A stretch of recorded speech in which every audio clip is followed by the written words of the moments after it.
high-level talks between the U.S. and Russia over the war in Ukraine. Secretary of State Marco Rubio was sitting directly across from Russian Foreign Minister Sergei Lavrov. The U.S. says the initial talks were aimed at laying the groundwork for ending the war, even though Ukraine and its European allies were notably absent.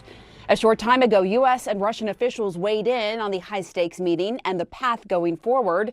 CNN's Alex Marquardt is in Riyadh, and Nick Payton-Walsh has the view from Kyiv, the capital of Ukraine. Nick, let's start with you. You have some strong new reaction from the Ukrainian president.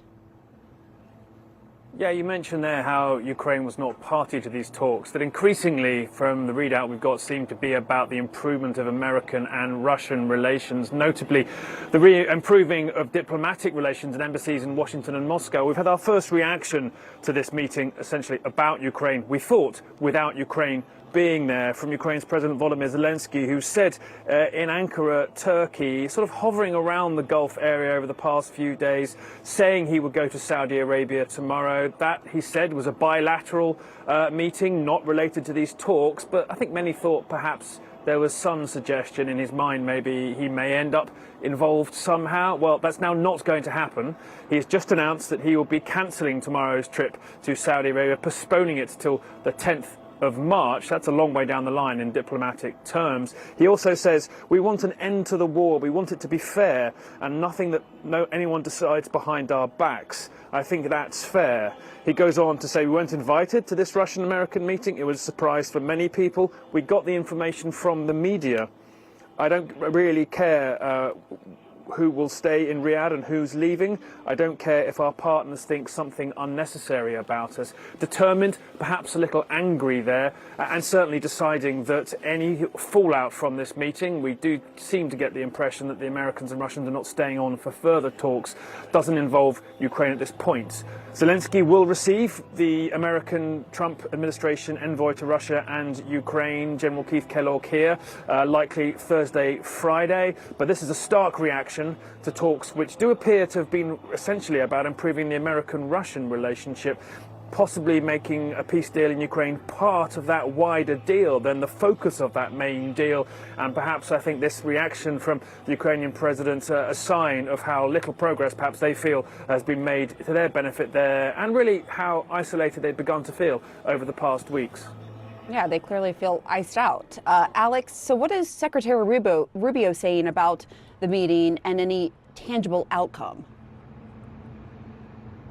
Well, Pam, I think that the only tangible from this is essentially a lack of tangibles. I mean, it's clear that the discussions were wide-ranging, but they're not walking away from Riyadh with any kind of concrete solutions or conclusions about what's actually going to end up happening in Ukraine. I think Nick's point is absolutely right. Both the U.S. and Russia were approaching this not just about the war in Ukraine and how to end it, but looking at the broader set of relations across the board between the U.S. and Russia.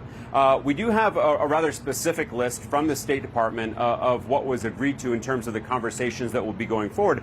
At the top of that list is essentially reestablishing the general functioning of the two embassies in Moscow and Washington. Over the past 3 years during this war, each embassy has been gutted, with diplomats and intelligence officials who've been kicked out of each country. And then the second point was specifically about Ukraine and naming high-level teams to negotiate directly about the war in Ukraine. We don't know who's actually going to be on those teams. And then the third point was more forward-looking, and this gets to that broader conversation, that broader relationship between the two countries. Here, interestingly, you have the U.S. talking about the potential for historic economic and investment opportunities that would follow between the U.S. and Russia after the war ends in Ukraine. And then finally, that last point, just generally speaking, that the 5 principals who sat at the table today in this palace here in Riyadh will continue to talk. But what was clear, Pamela, is that the way that the U.S. viewed this is that this was talks about more talks. Here's what Secretary Rubio had to say just a short time ago.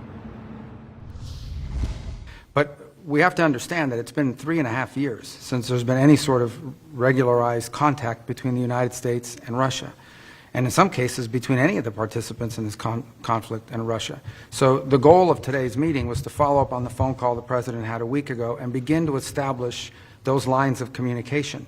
The work remains. Today is the first step of a long and difficult journey.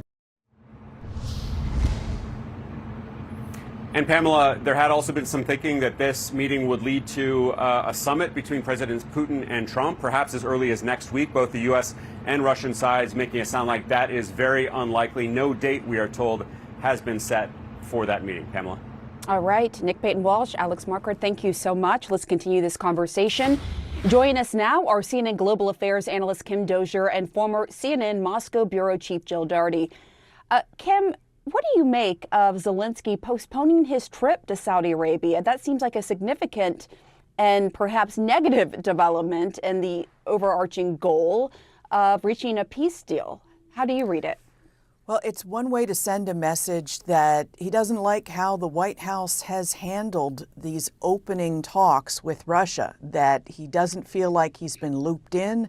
And when you widen out to the European community, they all feel gut punched and slapped in the face that after years of close cooperation through the Ramstein process under the Biden administration, this time they didn't even get the courtesy of a heads up that, hey, President Trump is going to follow through with his promise to try to make peace between Ukraine and Russia with this phone call with Vladimir Putin that he had last week. And from there, we're going to see if we can have face-to-face lower level talks.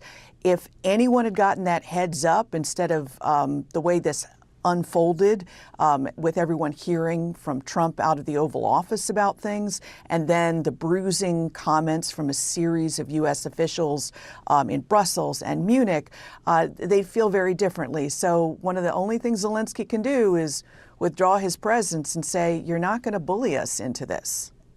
And Jill, the Kremlin has framed the meeting as aimed at restoring U.S.-Russian relations. Do you think Putin is using this to regain relevance on the international stage rather than actually achieving a peace deal with Ukraine? Well, I mean, they eventually will probably get around to trying to establish some type of peace deal or at least a ceasefire. But I think, you know, if you look directly at what the Russian representative, Yuri Yushakov, who is a very experienced diplomat, was saying, you would have known right from the beginning that the primary thing that they wanted to do, the Russians, was to restore normal relations with the United States. And then Ukraine is down in second place. I think it's really important. This is where it gets really complicated. The way the United States looks at it, and it's being defined right now, is we've got to get back in communication. The previous administration, Biden, had no communication with the Russians. Ergo, we have to get back to talking. The Russians look at this as not just talking.